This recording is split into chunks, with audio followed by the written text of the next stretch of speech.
درود به شما همدیگران ارجمند.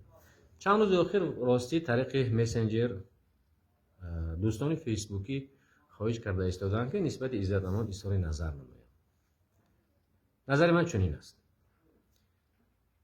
عزت در تارهای عنکبوتی تنیده خود پیچید. چرا؟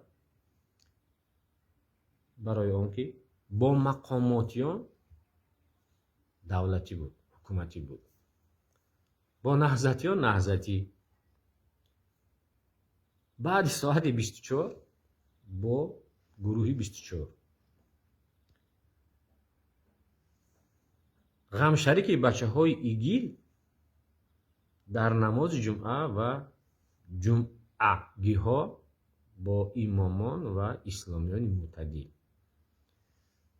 وقتهای خالی مدافع مهاجران کاری. اما بعد درباره مهاجران کاری، در دنیا بیشتر از 200 میلیون مهاجران کاری هستند.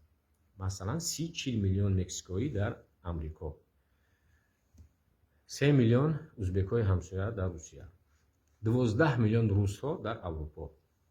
آیا شما بار شنیده اید که مهاجران این کشورها به خود مدافع و یا سرپرست و یا دفاع کننده حقوقشان باشد؟ نه. مثلا بیشتر از 100 نفر خشتباری من، دادر من در فدراسیون روسیه افسری بلند رتبه است. 25 سال شده بیشتر از 100 نفر خشتباری من در روسیه است. بعضیش انجینیر، مهندس، بعضیش معاون دیرکتور. مثلا دادر عروس هم یک 3 آشیانگی دارد، یک تاکسی است. ولی در این 25 سال نه به سفارت کارشان افتید، نه به عزت. چرا؟ برای آنکه یکم زبان روسی را میدونستند، قانون ها را میدونستند و در فدراسیون روسیه فرهنگ و معرفتی اون کشور را ارج میگذارند و مانند عزت گونه ها با جلک و جامه و ریشتاناف در میدان کرمل نماز عید نمیخوانند. و گذشته از این باید تاکید نمایم که عزت امان از جانب مقامات قدرتی فدراسیون روسیه مجازات شد. شهروندیش گرفتن، اخراجش کردن و در اینجا همچون قلاب پرونده داشت. و ببینید که در یک هفته اخیری که در دست مقامات است، بیشتر از 10 نفر مراجعت کرد.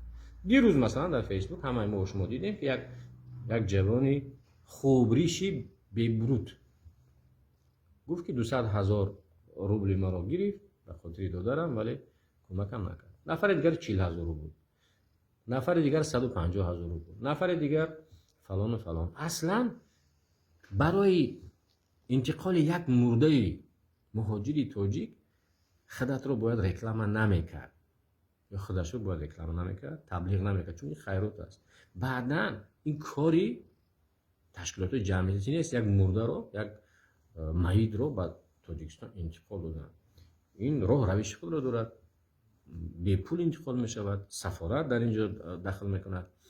و بعداً در آخر همین رو بگم که عزت امان همچون جنایتکاری خاراکتر سیاسی داشته نیست و همچون قلاب دست گرفته است و ماده هست در کدکس جنایی تاجیکستان.